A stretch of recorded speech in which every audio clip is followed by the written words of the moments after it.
మొదటి దశలోనికైలకు రాసిన పత్రిక 4వ అధ్యాయము 16-17 వచనాలు చదువుతాం. మొదటి దశలోనిక 4:16-17 వచనాలు చదువుతాం. ఆ పాఠము ప్రధాన దూత శబ్దంతో దేవుని కోరతో పరలోకము నుండి ప్రభు దిగివచ్చు. క్రీస్తునందు మృతులైన వారు మొదట లేదు, ఆ మీదట సజీవులమై నిలిచి మనము వారితో కూడా ఏకముగా ప్రభువును ఎదుర్కొన్నట్టు ఆకాశ మండలం మరియు మేఘముల మీద కోల్పోబడు. కాగా మనము సదాకాలం ప్రభుతో కూడా ఉండుము. కాబట్టి మీరు ఈ మాటల చేత ఒకరినొకరు ఆదరించడం. చిన్న ప్రార్థన చేసుకుందాం. మమ్మల్ని నిజంగా ప్రేమించిన మాటలు మట్టి పురుగులమయ్యా, చెత్త వంటి వారమయ్యా, బూడిద వంటి వారమయ్యా. ప్రొద్దున్నే పుష్పించి సాయంత్రం వాడవారేటువంటి పుష్పాలమయ్యా, పొద్దున్నే చిగురించి సాయంత్రానికి వాడబోయే ఎండిపోయేటువంటి గడ్డి వారమయ్యా. ఎందుకు పనికిరాని వారు అటువంటి మమ్ములను, మంటి పురుగులమైన మమ్ములను మహిమగల నీ రాజ్యంలోకి చేర్చుకోవడానికి నీ రక్తమంతా కార్చివేసి, యవన రక్తమంతా ఎంత పరిశుద్ధ రక్తము, ఎంత ప్రభావం గల రక్తము, ఎంత అధికారం గల రక్తము, ఎంత మహిమ గల రక్తము. ఆ రక్తం ఒక్క బొట్టు కూడా ఉంచుకోకుండా మా కొరకు ఇచ్చివేసి మమ్మల్ని కొని నీ పెళ్లి కుమార్తెగా రాకడ కొరకు సిద్ధపరుస్తున్న మా యేసయ్య నీకు నమస్కారం. మమ్మల్ని అందరినీ ఈ వాక్యం మీద ప్రతి బిడ్డను నీ మహిమ గల మహామహిమ గల రాకడ కొరకు ప్రతి ఒక్కరిని సిద్ధపరుస్తున్నాను. ఈ వాక్యం వినే వాళ్ళందరిలో కూడా నాయన నీ బలమైన ఆత్మ పని చేయగలిగినట్లు కృప చూపించున్నాను. వచ్చి చేసిన యేసయ్య అతి పరిశుద్ధమైన నామములో ఎంతో వినయముతో వేడుకొని ప్రార్థిస్తూ నామము జరిగింది. మనం చదువుకున్నటువంటి వాక్య భాగము మరొకసారి నేను చదువుతానండి. ఆర్భాటముతోనూ ప్రధాన దూత శబ్దముతోనూ దేవుని కోరతోనూ పరలోకం నుండి ప్రభు దిగివచ్చును. క్రీస్తునందు మృతులైన వారు మొదట లేతును, ఆ మీదట సజీవులమైన విషయంలో మనము వారితో కూడా ఏకముగా ప్రభువును ఎదుర్కొనుటకు ఆకాశ మండలమునకు మేఘముల మీద కొలిపోబడును. ఇది మన వాక్య భాగం ఏంటంటే, వాక్యం యొక్క సారాంశం ఏంటంటే, లేకపోతే ఈ దినం మనం ధ్యానం చేసుకునే అంశం ఏంటంటే ఆరోహణములు. చెప్పండి అందరూ కూడా ఆరోహణములు. ఒక ఆరోహణం కాదండి, ఆరోహణములు అంటే భూమి మీద ఎంతమంది సిద్ధపడుతున్నారో వారందరూ కూడా ఎగిరి వెళ్ళబోతున్నారు. ఇటువంటి గొప్ప అద్భుతకరమైనటువంటి ఆ అద్భుతాన్ని బట్టి, ఆశ్చర్య కార్యాన్ని బట్టి మనందరూ కూడా మన జీవిత కాలం అంతా కూడా సాష్టాంగపై నమస్కారం చేసినా కూడా దేవుడు మనకు ఇది ఇచ్చేటువంటి గొప్ప అద్భుత కార్యానికి మనమేమి కూడా తిరిగి చెల్లించుకోలేము. సరే, మనం చదువుతున్నటువంటి వాక్య భాగంలో దాని పేరేమంటున్నా, అంశం ఏమంటున్నామా? ఆరోహణములు. ప్రభు చనిపోయి తిరిగి లేచిన పునరుద్ధాన చరిత్ర గొప్ప అద్భుతం. ప్రభు ఎవరు కూడా, ప్రభు తప్ప భూమి మీద ఎవరు కూడా తిరిగి చనిపోయి తిరిగి లేచిన దాఖలాలు ఎక్కడ లేవు. కనుక ప్రభు చనిపోయి తిరిగి లేచిన పునరుద్ధాన చరిత్రయే గొప్ప అద్భుతమైనది. అయితే ఇక్కడ సంఘ ఆరోహణము ఇంకా ఇంకా ఇంకా ఇంకా గొప్ప అద్భుతము, మహా అద్భుతం.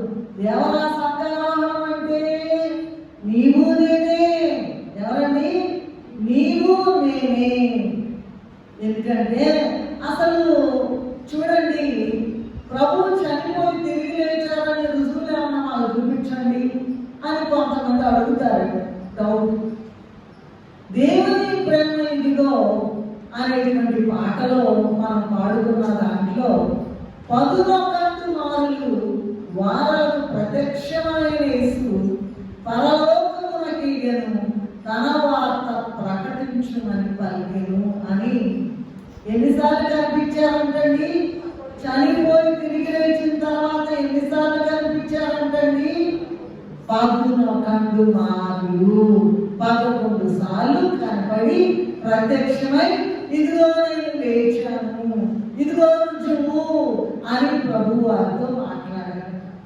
తన వార్త ఇదిగో ప్రభు తిరిగి లేచాడు అనేటువంటి వార్త లేకపోతే క్రైస్తవ్యమే లేదు. ఏంటమ్మా?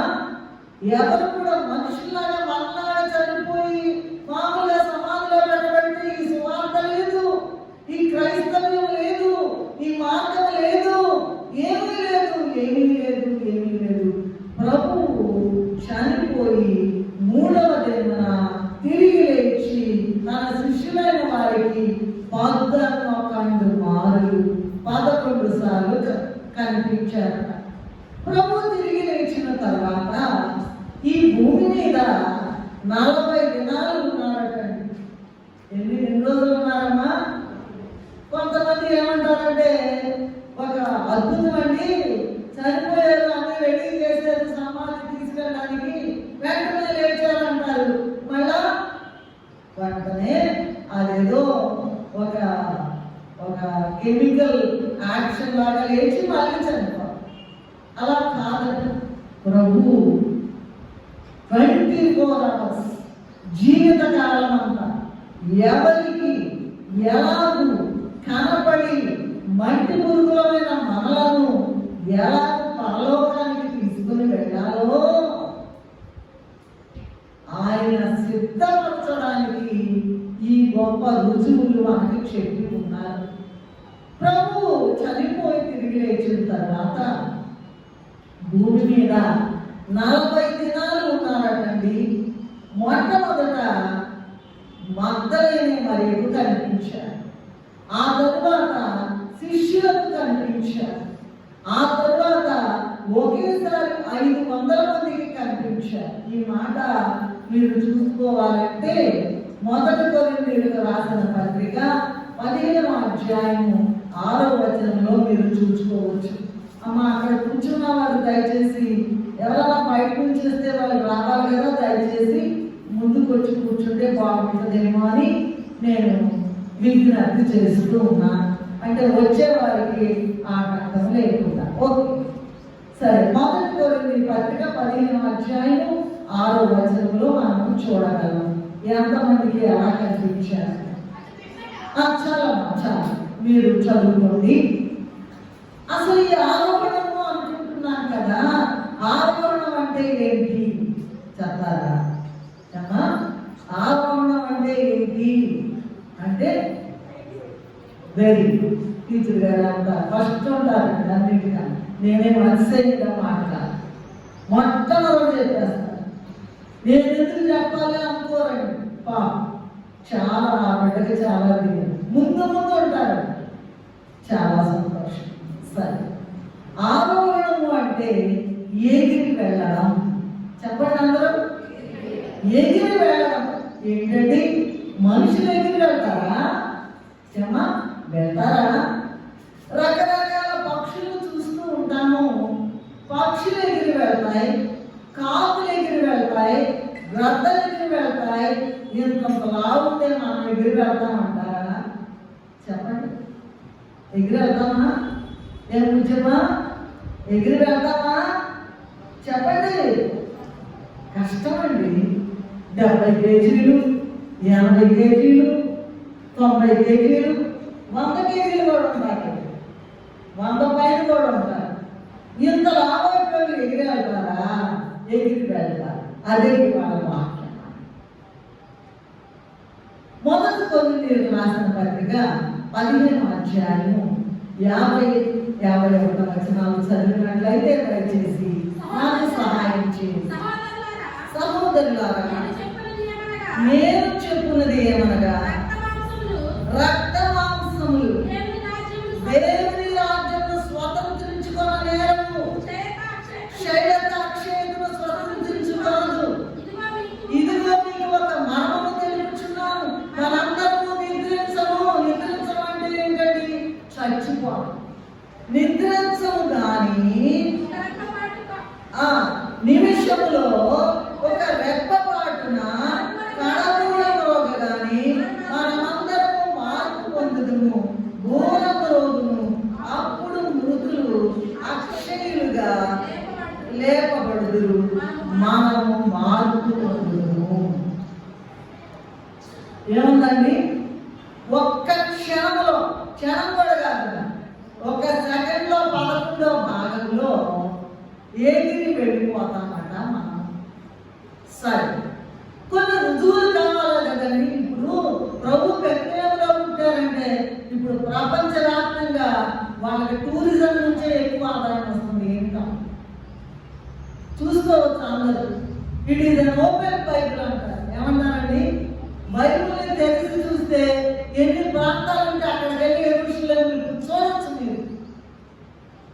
ఓపెన్ బైబిల్ అంట. అన్నిటికీ ప్రభువు చెప్పిన ప్రతి మాటకి రుజువు ఉంటుంది. ఎందుకంటే ఆయన జీవం గల దేవుడు, మాట్లాడే దేవుడు. జై బోలో యేసు మహారాజుకి. ఆయనే మాట్లాడతాడు. ఆయనే మాట్లాడతాడండి. ఆయనే నిన్ను మారుస్తారండి. ఆయనే సిద్ధపరుస్తారండి. ఆయనే రెక్కలిచ్చేస్తారండి. ఎగిరి వెళ్ళిపోతాం. ఇప్పుడు ఇవాళ మనం పాడుతున్న పాటలన్నీ కూడా వెళ్ళిపోతాం. జయమని పాడు ప్రభు యేసు కేవో సన్నాజై ప్రభు మాచుచుండే ఎంతో సంతసము మజకాసమందు సంగీతము జయమని. సరే, ప్రభు చెప్పింది ఎగిరి వెళ్తాము, ఆరోహణం అవుతాము అని చెప్పడానికి ప్రభు చెప్పారు కదా. మొదటి కొరింథీయులకు రాసిన పత్రికలో చెప్పి వ్రాయించారు కదా. ప్రభు చెప్పింది సున్నా కూడా కోల్పోతారు. మనుషులు ఎగిరి వెళ్తారు అని అనడానికి బైబిల్ గ్రంథంలోనే రుజువులు ఉన్నాయండి. ఎక్కడ ఉన్నాయండి? బైబిల్ గ్రంథంలోనే రుజువులు ఉన్నాయి. బైబిల్ పండితులైనటువంటి వారు భూమి పుట్టింది మొదలుకొని కాలములన్నింటినీ కూడా 5 కాలములుగా విభాగించారు. ఒకటి పితామహుల కాలము. పితామహుల కాలంలో హానోకు గారు ఎగిరి వెళ్ళారట. చూద్దాం అలా వరుస. రెండవది ప్రవక్తల కాలము లేదా న్యాయాధిపతుల కాలము లేదా రాజుల కాలము అన్నారు. ఈ 3 కూడా ఒకటేనండి. ఈ కాలంలో ఏలియా గారు ఎగిరి వెళ్ళారట. మూడవది ఎన్ని కాలాలు అనుకున్నాం? 5 కాలాలు. మొదటి కాలంలో ఎవరు ఎగిరి వెళ్ళారు? ఏమా చెప్పండి. మీరు చెప్పండి, నేను చెప్పను. ఇక మీరు చెప్పాలి. నాకు అలవాటు. జీవిత కాలం అంతా ఉద్యోగం ఇదే. చెప్పకపోతే నేను చెప్పండి. మొదటి కాలంలో ఎవరు ఎగిరి వెళ్ళారు? హానోకు గారు ఎగిరి వెళ్ళారు. రెండవ కాలం ప్రవక్తల కాలం లేదా రాజుల కాలం లేదా న్యాయాధిపతుల కాలంలో ఎవరు ఎగిరి వెళ్ళారు? ఏలియా గారు ఎగిరి వెళ్ళారు. మూడవ కాలము ప్రభువు కాలము. ప్రభు కాలంలో ఎవరు ఎగిరి వెళ్ళారు? చెప్పండి అమ్మా. ఇప్పుడేగా చెప్తున్నా. ప్రభువే ఎగిరి వెళ్ళారు. ప్రభువే ఆరోహణం అయిపోయారు. ఇక 4వ కాలము అపోస్తలుల కాలం. ఈ అపోస్తలుల కాలం అంటే ప్రభు యొక్క శిష్యులైన వారు. వీళ్ళందరూ కూడా వాళ్ళు ఇష్టపడలేదండి. ఎందుకంటే భయంకరమైన హింసలు పొంది వాళ్ళని మత సాక్షులుగా చంపివేశారని నేను చెప్తాను. ఉదాహరణలు మళ్ళా లోతుకి వెళ్ళే కొద్ది నేను చెప్తాను. భయంకరమైన హింసలు పొంది వాళ్ళని ఈ హింసలు ఎగిరి వెళ్ళనీయలేదు, హతసాక్షులుగానే చనిపోయారు. అందువలన అపోస్తుల కాలంలో ఎవరు కూడా ఎగిరి వెళ్ళలేదు. ఎందుకు ఎగిరి వెళ్ళలేదని మళ్ళీ ఇంకా మనం చూసుకున్నాం లోపల. చివరిది ఏంటంటే సంఘారోహణ కాలము, అంటే ఇప్పటి కాలము, అంటే మన కాలము, అంటే రాకడ. ఇంకా పాడుతున్న రాకడనే రైలు బండి వస్తున్నది, రెండో రాకడనే రైలు బండి వస్తున్నది, రాకడనే రైలు బండి వస్తున్నది, రెండో రాకడనే. సరే, అంతా పాడడానికి మనకు సమయం లేదు, ప్రభు చెప్పినట్టే మరొకసారి పాడండి. సంఘారోహణ కాలము, ఇప్పటి కాలం. ఒక్కొక్క 5 కాలాల్ని మనం క్లుప్తంగా ఒక్కొక్క కాలంలో ఎవరు ఎలా ఎగిరి వెళ్ళారో మనము ధ్యానం చేసుకుంటామండి. నంబర్ 1 పితామహుల కాలము. ఈ పితామహుల కాలము అంటే క్రీస్తు పూర్వము 404లో హానోకు గారు మరణము లేకుండా ఎగిరి వెళ్ళారు. ఇక్కడ ఒక చిన్న క్లారిఫికేషన్, ఒక ముఖ్యమైన ఒక చిన్న మాట ఏంటంటే, హిస్టరీలో చరిత్రలో క్రానాలజీ ఉంటుందండి. ఎలా క్రీస్తు పూర్వం అని, క్రీస్తు పుట్టిన తర్వాత క్రీస్తు శకం, క్రీస్తు పూర్వాన్ని బీసీ అంటారు, క్రీస్తు శకాన్ని ఆఫ్టర్ డెత్ ఆఫ్ క్రైస్ట్, అంటే క్రీస్తు శకం ప్రారంభమైంది ఈ 7 అంటారు. ఓకే, ఒక చిన్న క్లారిఫికేషన్ ఏంటంటే, ప్రకటన గ్రంథము, దేవదాసాయి గారు రాసిన ప్రకటన గ్రంథం వివరణలో 157వ పేజీలో ఏమని వ్రాయబడి ఉన్నదంటే, 404లో హానోకు గారు ఎగిరి వెళ్ళారని, 836వ సంవత్సరంలో ఏలియా గారు ఎగిరి వెళ్ళారని రాశారు. కానీ ఇప్పుడు ఈ క్రానాలజీ ప్రకారం పైనుండి కిందకు వస్తుంది. సో మొట్టమొదట ఎగిరి వెళ్ళింది హానోకు గారు 836 అని ఉండాలి, తర్వాత ఏలియా గారు 404 అని ఉండాలి. ఎందుకు అలా రాయబడిందో నాకు తెలియదు. కానీ ఇక్కడ నేను చెప్పవలసిన క్లారిఫికేషన్ ఏంటంటే, ఎప్పుడు ఎగిరి వెళ్ళారు? ముందెళ్ళారా, వెనకెళ్ళారా, బీసీనా, ఏడినా, చెత్తాపలు తీసుకురాయండి. ఎగిరి వెళ్ళారా లేదా, రుజువు ఉన్నదా లేదా, ఇది ఇంపార్టెంట్. ఎగిరి వెళ్ళారా లేదా అది ముఖ్యమైన మాట. కనుక ఆరోహణ అవ్వడం అనేటువంటిది ఈ సంఖ్య ముఖ్యం కాదు, కానీ ఆరోహణ అవ్వడం అనేటువంటిది ముఖ్య విషయం అని మనం గుర్తుంచుకోవాలి. సరే, ఈ పితామహుల కాలంలో హానోకు గారు ఎగిరి వెళ్ళారు కదండి. ఆ విషయము మనం ఆదికాండము 5:23లో చూడవచ్చండి. అమ్మాయి చదివింది కదా సౌజన్య. ఎప్పుడు 11:5 కూడా చదవండి దయచేసి, త్వరగా. ఎప్పుడు 11:5లో చదవండి అమ్మా. ఆ విశ్వాసం ద్వారా హానోకు మరణము చూడకుండానట్లు కోల్పోబడక మునుపు దేవునికి ఇష్టుడై ఉండెను, ఆ సాక్ష్యము పొందెను. ఎక్కడని మరణము చూడకుండా, మరణం లేదంట, హానోకు ఎగిరి వెళ్ళిపోయాడు. ఇటువంటి ఇక్కడ రుజువులు కూడా ఉన్నాయి, చరిత్ర సాక్ష్యాధారాలు ఉన్నాయి. హానోకు గారు ఎగిరి వెళ్ళారట. మరి ఎగిరి వెళ్ళాలంటే మేము కూడా ఆశ ఉందండి, మేము కూడా ఎగిరి వెళ్ళాలి, మాకు కూడా చెప్పండి అని అంటే, ఇక్కడ ఎగిరి 11:5లో ఏముందండి? విశ్వాసము కలిగి 3 లక్షణాలు ఉన్నాయట ఈ హానోకు గారట. ఇంకా మనం చూసినట్లయితే యూదా పత్రిక, ప్రకటన గ్రంథానికి ముందు ఉంటుంది, యూదా పత్రిక 1వ అధ్యాయము 14వ వచనంలో చూసినట్లయితే ఈయన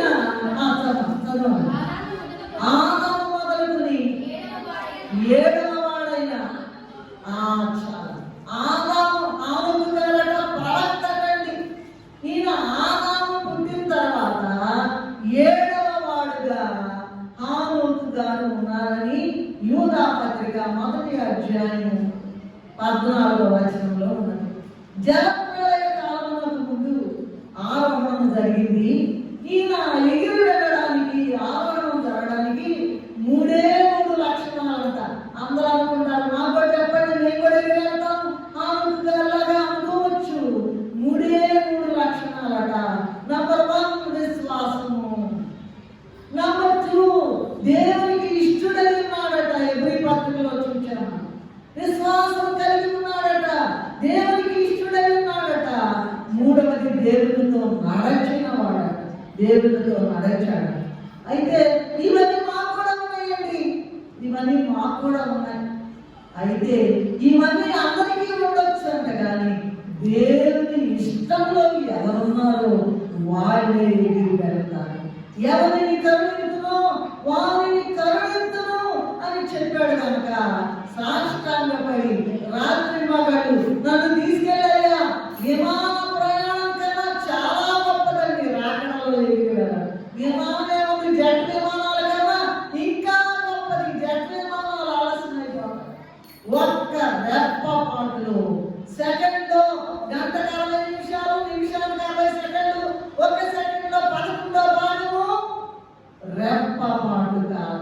గ్రద్ద ఎలా ఎగిరి తల్లి తీసుకెళ్ళుందో అలాగే వెళ్ళిపోతాం మనం ఆలోచించడానికి. కానీ అప్పుడు బాగా ప్రార్థన చేసుకుంటాంలే, అప్పుడు బాగా బైబిల్ చదువుతాంలే, అప్పుడు బాగా సాక్ష్యాలు చెప్తాంలే, అప్పుడు బాగా ఎట్లాంటి అని జారుతున్నాయి. సమయం ఉండగానే పూర్తిగా దేవుని ఇష్టము. అందుకే యూదా పత్రికలో హానోకు ప్రవక్తల స్థితి గలవాడని తెలుస్తున్నది. మనకి ఆ స్థితి ఉన్నదా? దేవుని విశ్వాసం ఉన్నదా? మనకి వెళ్తామనే విశ్వాసం ఉన్నదా? దేవునికి ఇష్టమై ఉన్నామా? దేవునితో నడుస్తున్నామా? ఆలోచించాలి. 2వ కాలము. నాకు నా సమయంలో నేను ముగించాలి కనుక 2వ కాలం చూద్దాం. న్యాయాధిపతుల కాలము, లేదా ప్రవక్తల కాలము, లేదా రాజుల కాలం. ఈ దీంట్లో 2వ కాలంలో ఏలియా గారు ఎగిరి వెళ్ళారట. ఈ ఏలియా గారు మరణం లేకుండా ఆరోహణం అయిపోయారట. 2వ రాజుల గ్రంథము 2వ అధ్యాయము 11వ వచనం చదువుతారా ఎవరైనా? మాట్లాడుచుండగా అమ్మమ్మ ఒక్క నిమిషం తల్లి వాళ్ళకి కనిపించలేదు. రెబెకా చదువుతుందమ్మా. 2వ రాజు ఇంకా తీస్తూనే ఉన్నారు. 2వ రాజుల గ్రంథము 2:11. అమ్మా చదువు. మాట్లాడుచుండగా అగ్ని రథములు కనబడి వీరిద్దరిని వేరు చేసెను. అప్పుడు ఏలియా సుడిగాలి చేత ఆకాశమునకు ఆరోహణమాయను. రుజువు చూసుకోండి. ఖచ్చితంగా రుజువులు కావాలి. ఇప్పుడు మిగతా మాటలు కాదు. చూపించండి కాస్త. మేము కూడా నమ్ముకుంటాం, మేము కూడా ప్రార్థన చేసుకుంటాం, మేము కూడా బాప్తిస్మం తీసుకుంటాం అంటే రుజువు ఇక్కడ కనపడుతుంది. చూడండి. ఆ కాలంలో ఏలియా ఆయన శిష్యులైన ఎలీషా ఒక చోట నుండి మరి ఒక చోటికి ప్రయాణం చేశారట. ఆ ప్రయాణంలో మొదట గిల్గాలుకి వెళ్ళారట. 2వ అధ్యాయంలో ప్రారంభమైంది. మరి 2:11, 12 ఎగిరి వెళ్ళినట్లుగా 2వ రాజులుగా మనం చూస్తూ ఉన్నాం. సరే, ఎక్కడికి వెళ్ళారంటమ్మా? ఎక్కడికి వెళ్ళారంట? ఏలియా ఆరోహణం అనేటువంటిది 2వ కాలంలో ఏలియా గారు ఎగిరి వెళ్ళిపోయారు. అక్కడి నుంచి ఆయన శిష్యుడైన ఎలీషా గారికి అందరూ చెప్పారంట, మీ అయ్యగారు ఎగిరెళ్తున్నారయ్యా, నీకు తెలుసు కానీ నేను ఎట్లయినా సరే అయ్యగారు ఎగిరి వెళ్ళేదాకా నేను చూడాలన్నా. వెంబడి పరిగెత్తుతున్నాడంట. ఆ క్రమంలో మొట్టమొదట గిల్గాలుకు వెళ్ళారట. గిల్గాలు అంటే అర్థం ఏంటంటే తొలగిపోవుట. ఏంటమ్మా? తొలగిపోవుట. ఎక్కడి నుంచి తొలగిపోవాలండి? లోకము నుండి తొలగిపోవాలి. లోకాశలు ఉండకూడదు. లోకం మీద దేని మీద ఉండకూడదు. పిల్లల మీద ఉండకూడదు, పిల్లలైనా. భార్య మీద ఉండకూడదు, భార్య అయినా. భర్త మీద ఉండకూడదు, భర్త. అక్క చెల్లి భలే ప్రేమండి, అయినా కూడా లోకము నుండి వేరు చేయబడాలి. లోకము నుండి తొలగిపోవాలి. ఏలియా గారు లోకము నుండి అసలు పూర్తిగా అనుకున్నతలకు వెళ్ళిపోయారట. ఆరోహణ సంగతట ఇద్దరికి తెలుసంట, గురువు గారికి తెలుసంట, శిష్యుడికి తెలుసు. కానీ ఎక్కడ ఆరోహణం జరుగుతుందో తెలియదట. గిల్గాలనే పట్టణము ఇశ్రాయేలీయులు ఐగుప్తు నుండి విమోచింపబడిన తర్వాత వచ్చి యోర్దాను దాటి వాగ్దాన దేశంలో ప్రవేశించిన మొదటి స్థలము. ఆ మాట చూసినట్లయితే యెహోషువ గ్రంథము 4వ అధ్యాయం 20వ వచనంలో ఉంటుంది. మీరు తర్వాత మీరు రిఫర్ చేస్తారు. సో గిల్గాలు అంటే తొలగిపోవుట. అంటే మనము కూడా ఆరోహణ అవ్వాలంటే ఈ లోకం నుండి తొలగిపోవాలి. ఇక్కడ ఏలియా గారు లోకములో నుండి తొలగిపోవుట ప్రారంభమైంది. ఎక్కడమ్మా? గిల్గాలులో ప్రారంభమైంది. ఇక్కడ కూడా మన సంగతి కూడా మనం కూడా ఎగిరి వెళ్ళాలి. నేను కూడా పెళ్లి కుమార్తె వరుసలో ఉండి నేను కూడా ఎగిరి వెళ్ళాలి అనుకుంటే ముందేం చేసుకోవాలా? లోకము, మనలో ఉన్న లోకమును ఇస్రాయలు చాపుతున్నట్టు చుట్టాలి. లోకము దానిలోని సమస్తమై ఆశలు చాలుచ అతువాతు ఏసే చాలు సాతానా నా వెనుకపో. నాకక్కడ బ్రహ్మాండమైన గొలుసుంది రా, ఒక 1,00,000 రూపాయలు పట్టు చేసి అనుకోవాలి. అసహ్యం కొట్టాలంట.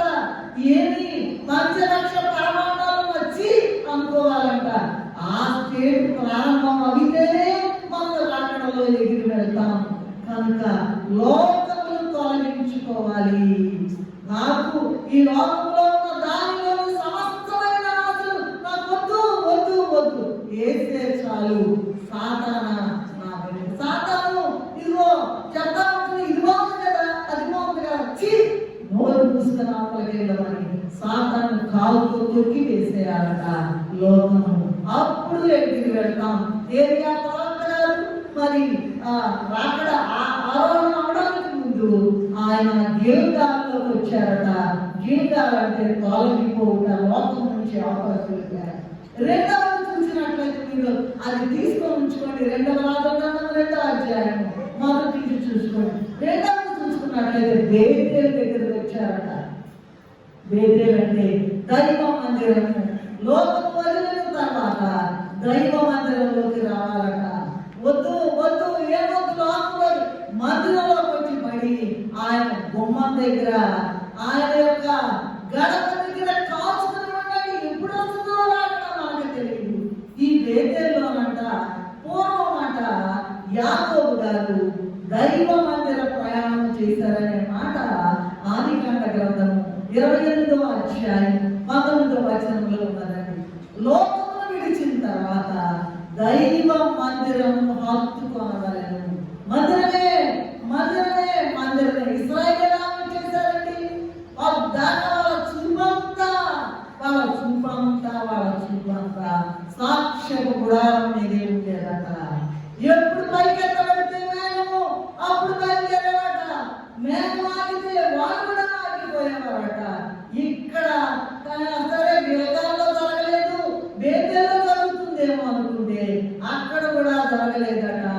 ఆరోహణం జరుగుతుందని అనుకున్నారు కానీ జరగలేదట. ఇది 2వ ప్రదేశం.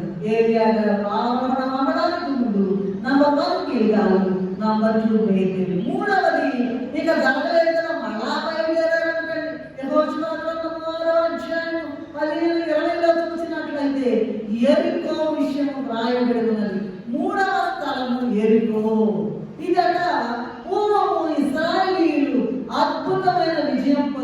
స్థలము, విజయ నిరీక్షణతో ఆర్భాటముతో ప్రదక్షిణము చేసిన స్థలం, జయమునకు ముందే ఇశ్రాయేలీయులంట జయము రాకపోవడం ముందే విజయధ్వని చేశారట, స్తోత్రధ్వని చేశారట. అలాగే సంఘం కూడా విజయధ్వని చేయాలి. ఏమనండి, మేము వెళ్ళిపోతున్నాం, మా ప్రభు వస్తున్నాడు, విమానం కన్నా ఇంకా ఎక్కువ స్పీడ్ గా వెళ్ళిపోతున్నాం, జయధ్వనంతో వెళ్ళిపోతున్నామని మనం అంటుంటే స్తుతులు చేస్తుంటే ఎగతాలు చేస్తారంట. ఊరుకమ్మా, నోరు మూసుకో, మేము వెళ్ళమా, మేము క్రైస్తవులం కదా, మేము కూడా సాక్ష్యాలు ఇవ్వట్లా, మేము కూడా బైబిల్ చదవట్లా, మేము కూడా ప్రార్థన చేయట్లా అంటారంట. ఎగతాళి ఆయన్ని తీసి అవతల పెట్టాలి. లెక్క చేయకోకుండా విజయధ్వని మేము వెళ్తున్నాం, రాకడలో ఎగిరి వెళ్తున్నామని మనము విజయధ్వని చేయాలట. అది మూడవది. గిల్గాలు, బేతేలు, ఎరుకు.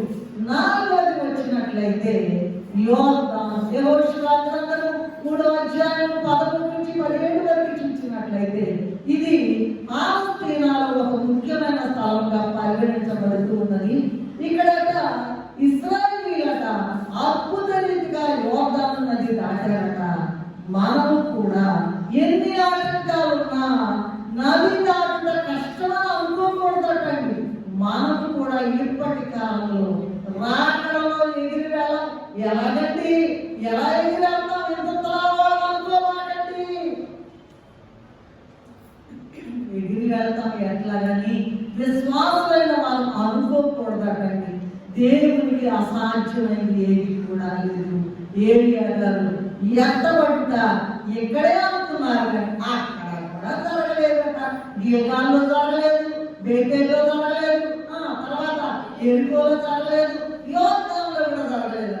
ఇక చివరి నది ఉంది, యోర్దాను అద్దరి. అవతల దాటిపోయారట, అవతల దాటిపోయారు. నది పాయం చేయబడి పొడిగాలను వారు దాటి వెళ్ళారట. ఇది 5 స్థలముల తర్వాత చివరి మజిలీ అన్నమాట. ఇన్నాళ్ళు మనము కూడా చాలా మంది రాకడ సభలో అనుకుంటున్నారు కానీ ఇంతవరకు రాలేదు కదండి. రాకడ వస్తుంది అనుకుంటున్నారు కానీ రాకడ రాలేదు. రాకడ ఎప్పుడు వచ్చినా సరే సిద్ధంగా ఉండాలి. ఏర్పాటు స్థలంలో, ఏర్పాటు సమయంలో ఎత్తబడుట జరుగుతుంది. పెళ్లి కుమార్తె సంఘంలో ఒక్కొక్కరికి ఒక్కొక్క మేఘం వస్తుందంట. జెట్ విమానాలు కూడా సరిపోవంట ఆ మేఘానికి. మొదటి దశలోనికి రాసిన పత్రిక 4వ అధ్యాయం 16-17 వచనాలు చదువుకున్నాం కదా. ఇప్పుడు కీర్తన గ్రంథం 68-17 చదవడం దయచేసి. కీర్తన గ్రంథము 68-17 చదువుకున్నాం. 68వ అధ్యాయం 17వ వచనం చదువుకున్నాం. 17వ వచనం చదువుకున్నాం. దేవుని రాజులు సహస్రములు ప్రభు వాటిలో ఉన్నారు. మళ్ళీ చదువుతాను.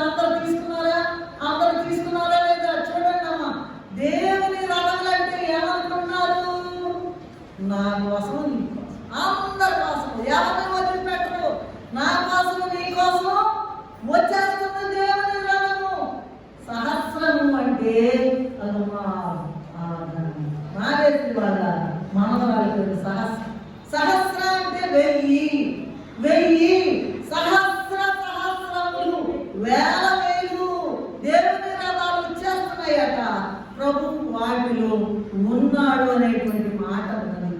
చిన్నప్పుడు మా నాన్నగారు, మా అమ్మగారు ప్రార్థన జరిగారు. వేణవేలు అని పాడారు. వేణవేలు అదృశ్యమాయి వేణవేలంట అదృశ్యమైపోయారంట. ఏమని? గోవర్ధన వినంగానే అదృశ్యమైపోయారంట. వేణవేలు అవే ఇక్కడ దేవుని రథములు. ఇప్పటి విమానాలు, జెట్ విమానాలు ఎందుకు పనికిరావు, నిమిషంలో వెళ్ళిపోతాం కనుక వేణవేలు అదృశ్యమాయి విధి దేవుని భువనత్వాన్ని అదృశ్యమైపోయారంట, చక్కగా వెళ్ళిపోయారంట. కనుక ఈ 5 స్థలాల చివర ఏలియా గారు ఆరోహణమయ్యారు. ఇది 2వ కాలం. మొదటి కాలంలో హానూకు గారు ఆరోహణమయ్యారు. రెండవ కాలంలో ఏలియా గారు ఆరోహణమయ్యారు.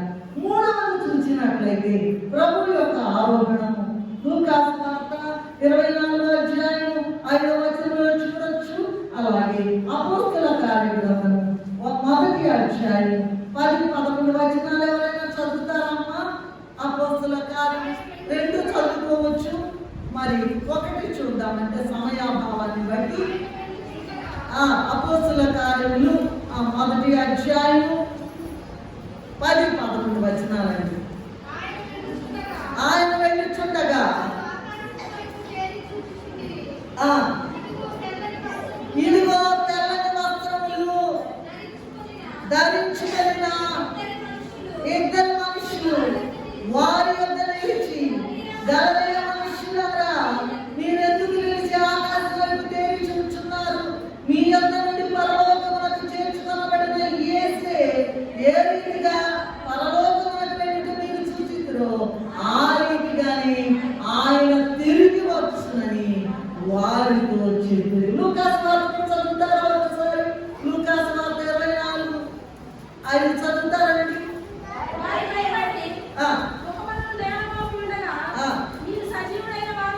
మీరు సజీవుడైన వారిని ఎందుకు మృతులలో వెతుకుచున్నారు? ఆయన ఇక్కడ లేడు, సమాధిని గెలిచి యూదా రాజసింహం తిరిగి లేచెను, తిరిగి మృతిని గెలిచి లేచెను. యూదా రాజసింహం తిరిగి లేచెను, తిరిగి మృతిని గెలిచి లేచెను. యూదా రాజసింహం లేచారు. మనం తీసుకుని వెళ్ళడానికి యూదా రాజసింహం లేచి వచ్చేసారట. అది ప్రభు యొక్క ఆలోచన విషయం రాయబడి ఉన్నది. మానవుల రక్షణార్థమై మరణించి పునరుద్ధరణుడై 40 దినములు విశ్వాసులందరికీ అగపడుచు 40వ దినమున శిష్యులు చూచుచుండగానే పరలోకమునకు ఆరోహణమయ్యారు. ఆయన వెళ్ళుచుండగా ఆకాశం వైపు తేరి చూస్తూ, అయ్యా వెళ్తున్నావా అంటే, తెల్లని వస్త్రములు ధరించిన 2 మనుషులు వారి వద్ద నిలిచి, మీరెందుకు ఆకాశం వైపు చూస్తున్నారు? పరలోకమునకు చేర్చుకొనబడిన యేసే ఏ రీతిగా పరలోకమునకు వెళ్ళి చూస్తున్నారు, అదే రీతిగా తిరిగి వచ్చునని వారితో చెప్పారు. సరే, సో ప్రభు కాలంలో ఎవరికి వెళ్ళారండి? ప్రభువే స్వయంగా ఎగిరి వెళ్ళారు. క్రీస్తు ప్రభు యొక్క ఆరోహణము మృతులైన విశ్వాసులు గట పునరుద్ధారోహణ శక్తి ఇస్తుందట. సమాధిలో ఉన్న వాళ్ళందరూ కూడా లేస్తారట, పునరుద్ధానం అవుతారట. ఉద్ధానం అంటే లేవటం అని, పునరహ అంటే రెండోసారి. ఒకసారి బతికారు, చనిపోయారు, తిరిగి లేచారు. పునరుద్ధారోహణ శక్తి వస్తుందట ప్రభు యొక్క ఆరోహణము. అలాగే సజీవులైన విశ్వాసులకు సజీవంగానే ఉండి ఆరోహణమయ్యే శక్తి ఇస్తుందట. కనుక 3వ కాలము ప్రభు కాలంలో ప్రభువే స్వయంగా ఎగిరి వెళ్ళారు, మనలను కూడా ఎగరవేయడానికి. 4వ కాలం ఇందాక చూచుకున్నాం, అపోస్తలుల కాలం. ఇక్కడ ఎవరు కూడా ఆరోహణం కాలేదట. ఏంటండి? ఇక్కడ ఎవరు కూడా ఆరోహణం కాలేదు. మనం తీయండి ఒకసారి ఎబ్రీయులకు రాసిన పత్రిక 11వ అధ్యాయము, ఎబ్రీ పత్రిక 11:37 వచనం చదువుతారా దయచేసి? అమ్మా చూసుకున్నారా? తీసారా? మీరు అందరూ కూడా దయచేసి చూడాలి. ఒక్క మాట కూడా బాని బాకండి, అక్షరం కూడా బాని బాకండి. రాళ్లతో కొట్టబడిరి, రంపములతో కోయబడిరి. అబ్బాబ్బా, ఇంకా ఇంకా ఒక్క నిమిషం, ఇంకా కొంచెం ముందు కొద్ది చదువు నాయన. కొందరైతే మరి శ్రేష్టమైన పునరుద్ధానం పొందబోరి విడుదల పొందనక యాతన పెట్టబడిరి. మరి కొందరు తిరస్కారములను, కొరడా దెబ్బలను, మరి బంధకములను, ఖైదును అనుభవించిరి. రాళ్లతో కొట్టబడిరి, రంపములతో కోయబడిరి, శోధింపబడిరి, ఖడ్గముతో చంపబడిరి. గొర్రె చర్మములను, మేక చర్మములను వేసుకుని దరిద్రులైంది శ్రమపడి హింస పొందుచు అడవుల్లోను కొండల మీద గుహల్లోను సొరంగములోను తిరుగులాడుచు సంచరించి అట్టి వారికి ఈ లోకము యోగ్యమైనది కాదు. ఇక ఉదయ చాలు ప్రభు కోసం హతసాక్షులైపోయారటండి. హతసాక్షులైపోయారు. రాళ్లతో సజీవంగా సమాధి చేయబడ్డారట. మరికొందరినైతే జంతు చర్మాలు తీసుకొచ్చి వాళ్ళ పెట్టి కుట్టివేసేటప్పటికి సూతో ఈ దప్పనంతో కుట్టివేస్తే ఆ జంతు చర్మం ఎండే కొద్ది అది ముడుచుకుపోతే లోపమున్న ఈ భక్తుల యొక్క ఎముకలు విరిగిపోయి చనిపోయారట. గొడ్డలతో నరకబడ్డారట, కత్తులతో పొడవబడ్డారట. ఇప్పుడు మనల్ని ఏదైనా నరుకుతున్నారా? ఇప్పుడు మనల్ని ఏమన్నా పొడుస్తున్నారా? ఏమీ లేదు. అయినా ఆరోహణానికి సిద్ధపడట్లేదు. నేను సిద్ధపడలేదు, నీవు సిద్ధపడలేదు. ప్రార్థన చేసుకుంటే ఆరోహణ శక్తి ఇస్తుంది. పొడవబడనక్కర్లా, నరకబడనక్కర్లా, సజీవంగా చంపబడనక్కర్లేదు. కానీ ప్రార్థన చేసుకుంటే ఆరోహణ శక్తి ఇస్తుంది. వాళ్ళందరూ కూడా హతసాక్షులయ్యారు. కానీ కనుక అపోస్తలులైన వారందరూ వాళ్ళు ఎవరు కూడా ఎగిరి వెళ్ళలేదు. ఇది ఎన్నో కాలం అండి. 4వ కాలంలో ఎవరు కూడా ఎగిరి వెళ్ళలేదు. 5వ కాలంలో చూసినట్లయితే సంఘారోహణ కాలం. ఇందాక చదువుకున్నాం. మొదటి కొరింథీయులకు రాసిన పత్రిక 15వ అధ్యాయం 50 నుండి 54 వరకు చదువుకున్నాం. అలాగే మొదటి దశలోనికి రాసిన పత్రిక 4వ అధ్యాయం 14 నుంచి 18 వరకు చదువుకున్నాం. అలాగే ప్రకటన గ్రంథం కూడా 12వ అధ్యాయం 1 నుంచి 6 వరకు చదువుకున్నాం. ఆర్భాటముతోనూ ప్రధాన శబ్దముతోనూ దేవుని కోరుతాను అన్నారు కదండి. మొదటి దశలోనికి రాసిన పత్రిక 4వ అధ్యాయం 16-17 వచనాలు చూశాను కదండి. వీటినంట వేటిని ఆర్భాటం ఒకటి, చూడండి మీరు చూడండి, ప్రధాన దూత శబ్దం ఒకటి, మూడవది దేవుని బోర. ఈ 3 కూడా రాకడ బోరలు అంటారు. చెప్పండి అందరూ కూడా. ఆర్భాటము, ప్రధాన దూత శబ్దము, దేవుని బోర అనేటువంటిది రాకడ బోరలట. మొట్టమొదటిది ఆర్భాటం అంటే మొదటి దశలోనికి రాసిన పత్రిక 4వ అధ్యాయం 16వ వచనంలో చూసినట్లయితే అంటే ఏంటండి? ఆర్భాటం అంటే ఏంటండి అని అడగచ్చు మీరు. ఇదంతా గోమ పగిలిపోయేనంటే పెద్ద శబ్దం. గోమ పగిలిపోతుందంటే ఆ శబ్దం అన్నారు. అంత గొప్ప శబ్దం అట ఆర్భాటం. ఇదంతా మాట కాదంట, గొప్ప సందడితో కూడిన శబ్దం అట. రాకడ సమయంలో అందరికీ చెవిటోళ్ళు కూడా వినబడిన వాళ్ళు కూడా వినబడుతుందట. ఇక్కడట ప్రభు స్వరం వినే అలవాటు లేని వారికి భయంకరంగా గడగడగడ మునిగిపోతారు. భయం కలుగుతాడ. ఇది నంబర్ 1 రాకడ బోర. రెండవది చూసినట్లయితే ప్రధాన దూత శబ్దము. ఈ దూతలో నుండి రకరకాలు ఉంటారండి. దేవుళ్ళు ఉంటారు, శరీరులు ఉంటారు, సామాన్యులు ఉంటారు, ప్రధాన దూతలు ఉంటారు, ముఖ్య దూతలు ఉంటారు, గాబ్రియల్ గారు ఉంటారు. అందరూ ఉంటారు. ఓకే. ఈ ప్రధాన దూతలట రాకడ వార్త తెలియజేస్తారు. ఈ ప్రధాన దూతలతో పాటు మిగిలిన దూతలు కూడా వాళ్ళతో పాటు ఉంటారట. లోకం పుట్టిన మొదలుకుని అనేక సంగతులు మేము చెప్పాం కదా. రాకడ సంగతులు చెప్పకపోతే మాకేం ప్రయోజనం అని వాళ్ళట మేము పెళ్లి కుమార్తె వరకు వెళ్తున్నాము అని ఓహో అని శబ్దం చేస్తారట. ఏం చేస్తారట? ఓహో అని శబ్దం చేస్తారట. ఇది మాట లేని ప్రధాన దూత శబ్దము. ఇది 2వ రాకడ బోర. ఆర్భాటము, ప్రధాన దూత శబ్దం. ఓహో అంటారంట. ఒక్కసారి ఒళ్ళంతా భూమి మీద ఉన్న వాళ్ళందరూ కూడా గదులు పాటు చేస్తారట. అది 2వది. 3వది దేవుని బోర. ఆర్భాటం అంట. అమ్మ ఈ మాట జాగ్రత్తగా అటు చూడవాలి. నంబర్ 1 ఆర్భాటం అంట అందరికి కనబడుద్దంట. ప్రధాన దూత శబ్దం అంట భూమి మీద సజీవులుగా ఉన్న వాళ్ళకి కనబడుతుందట. చెప్పండి. ఆర్భాటం అందరికి కనబడుద్దంట. ఎవరైతే రెడీగా ఉన్నారో ఎగిరి వెళ్ళాలి.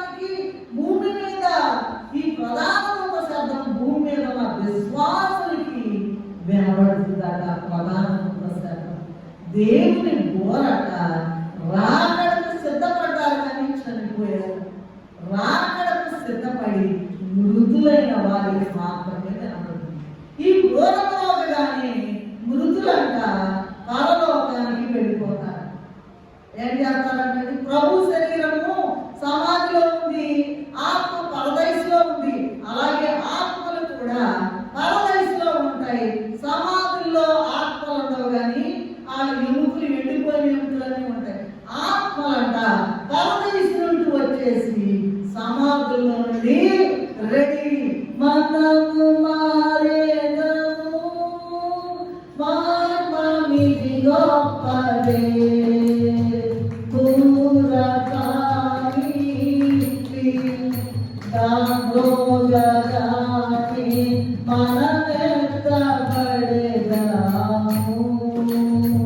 ప్రభు యేసుని సంగీత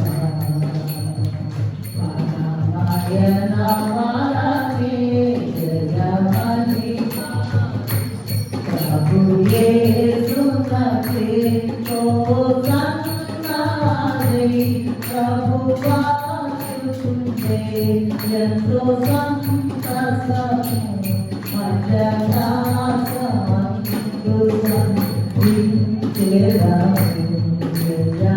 మనట ఈ చనిపోయిన అప్పులట పరదేశం నుంచి వచ్చేసి సమాధిలో ప్రాంగణాలు టక్కమని వేస్తారంటండి. మొదటి దశలోనికి రాసిన పత్రిక 4 ఏముందంటే మొదట మృతులైన వారు ఆ తర్వాత సజీవులైన వారు ఎగిరి వెళ్తారు. ఇదంతా కూడా ఒక రెప్పపాటులో జరిగేటువంటి కార్యక్రమం. ఇది ఒక సెకండ్లో 11వ భాగం.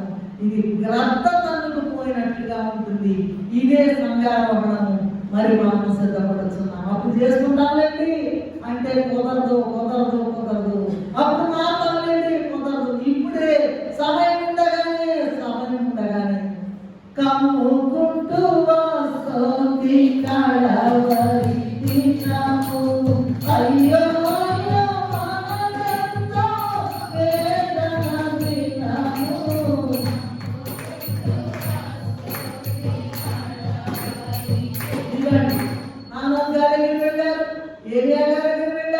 ప్రభు ఎగిరి వెళ్ళారు. అపోస్తలులు హతసాక్షులు అవ్వడం వల్ల ఎగిరి వెళ్ళలేదు.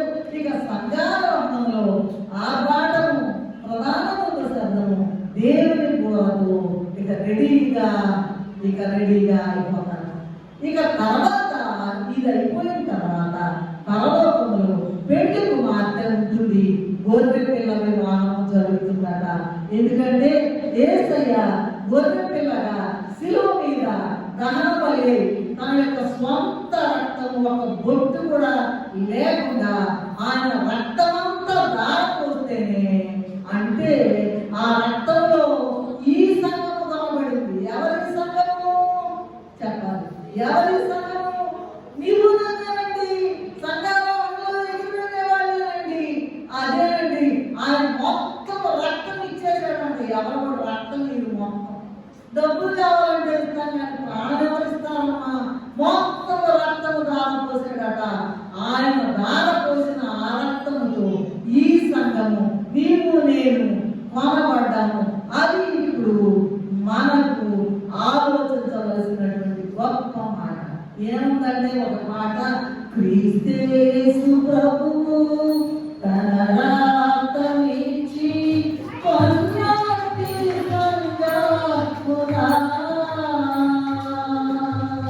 ఎవరు చేరలో వారే ధన్యులు పరలోకమే వారిది.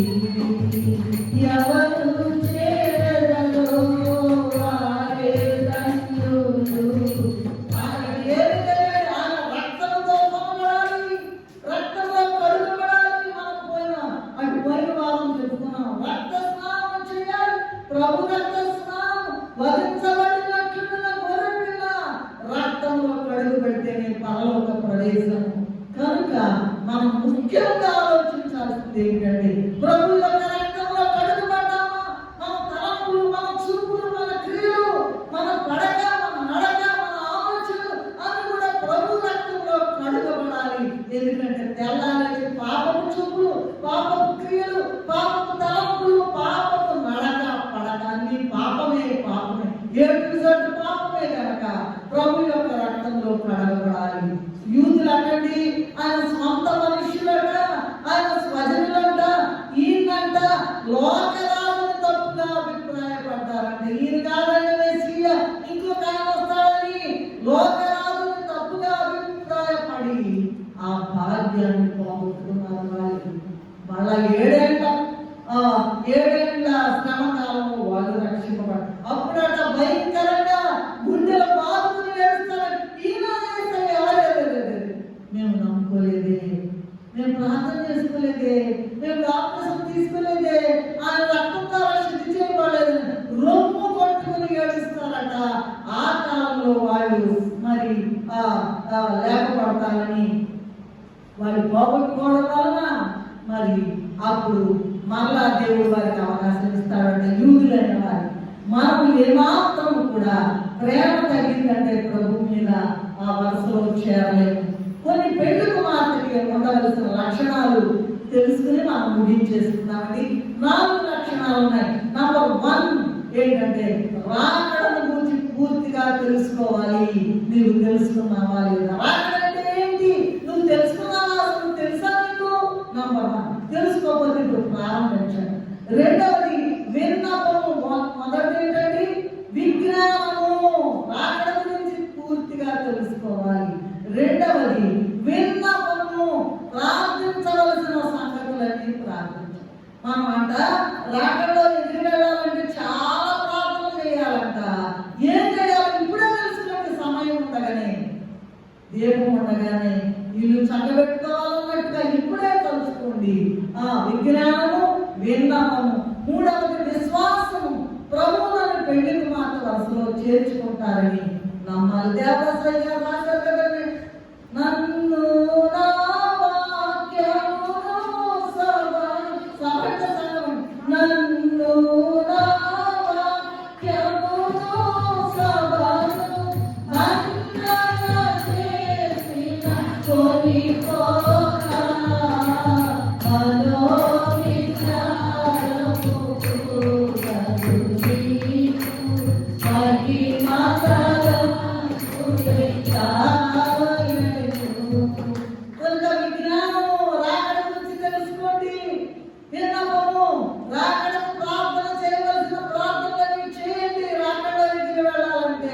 మూడవది విశ్వాసము.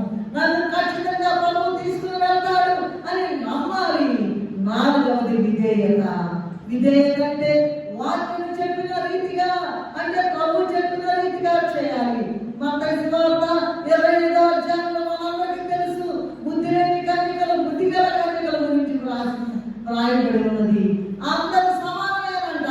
పెళ్లి కుమారుడు వచ్చేటప్పటికి ఒకరు వెళ్ళారు, గ్రూప్ వెళ్ళారు, ఇంకొక మిగిలిపోయారు. ఈ బుద్ధి లేని కన్యకల దగ్గర, మిగిలిపోయిన వాళ్ళ దగ్గర నూనె లేదట, అంటే పరిశుద్ధాత్మ లేదట. కనుక కారణం ఏంటంటే ఆ బుద్ధి లేని కన్యకలట పెళ్లి కుమారుడి మీద ప్రేమ కొద్దిగా తగ్గిందట. ప్రకటన గ్రంథము 2వ అధ్యాయం 3వ వచనంలో మనం చూడవచ్చు, పెళ్లి కుమారుడి మీద ప్రేమ కొద్దిగా తగ్గిందట. కనుక పెళ్లి కుమార్తె వరుసలోనికి వచ్చే వారిని త్వరగా సిద్ధం చేయమని ప్రతి ఒక్కరు కూడా ప్రార్థన చేయాలంట. భూమి మీద తయారైన వధువు సంఘమును కొనిపోవుటకై పరమంతున్న తండ్రి యేసునందు నిద్రించిన వారిని, ఆ చచ్చిపోయిన పారదైస్లో ఉన్నారే వాళ్ళందరినీ వెంట పెట్టుకుని వస్తారట. అందుకే మొదటి దశలోనికి 4:14 ముందు చనిపోయి లేచిన వాళ్ళు, మృతులైన వారు మొదట లేదు, ఆ తరువాత సజీవులైన వారు వారితో కూడా ఏకంగా ప్రభువుని ఎదుర్కొన్నట్టు ఆకాశ మండలకు మేఘముల మీద కొనుక్కోబడతారు. అట్టి ధన్యత తండ్రి మనకి అనుగ్రహించినగాక. చిన్న మాట ప్రార్థన చేసుకుందాం. మమ్మల్ని మిగిలిగా ప్రేమించిన మాట, అయ్యా ఎన్నలేదు తెలియదు కాదు, నీ ప్రేమ ఎన్నలేము, నీ మాటలు ఎన్నలేము, నీ చూపులు ఎన్నలేము, నీ జాలి ఎన్నలేము, నీ కరుణ ఎన్నలేము, నీ కృప ఎన్నలేము. దేవా దేవా దేవా దేవా, ఎంత గొప్ప మాట. ఇదిగో అన్ని కూడా రుజువులతో ఇచ్చేసావు. హనుమంతు గారి దగ్గరికి వెళ్ళారట, ఏలియా గారి దగ్గరికి వెళ్ళారట, ప్రభువే దగ్గరికి వెళ్ళారట. అపోస్తులైన వారు హతసాక్ష్యంగా నిలిచిపోయారు. ఇదిగో సంధ్యావనంలో ఈ మురారులను ఇచ్చి మీరు కూడా ఎగిరి వెళ్తారని ప్రార్థన చేసుకోమని అయ్యా విజ్ఞాపన చేశారు, విన్నపము చేశారు. విశ్వాసంతో ఉండమన్నారు దేవా, విధేయత కలిగి ఉండమన్నారు. అట్టి ఆ లక్షణాలని కలిగి మీ మహిమ మేఘంలో నాయన రెప్పపాటులో ఎగిరి వెళ్ళే ధన్యత ఈ వాక్యం మీద మాకు ప్రపంచవ్యాప్తంగా ఉన్న వారందరికీ కూడా మీ పరిశుద్ధాత్మ శక్తిని ఇచ్చిన ఆయన మహామహిమతో నాయన జయధ్వనులతో ఎగిరి వెళ్ళి ధవళ సింహాసనం మీద 7 ఏళ్ళు ధవళ సింహాసనం దగ్గర నాయన 7 ఏళ్ళు నాయన పెళ్లిలో పాల్గొనే ధన్యత మాకందరికీ వాక్యం వారందరికీ అనుగ్రహించమని మా కొరకు మాతో మాట్లాడడానికి వచ్చి వేసిన మా ప్రాణనాథుడైన యేసు నామములో నిన్ను వేడుకుని ప్రార్థిస్తూ ఉన్నాము తండ్రి.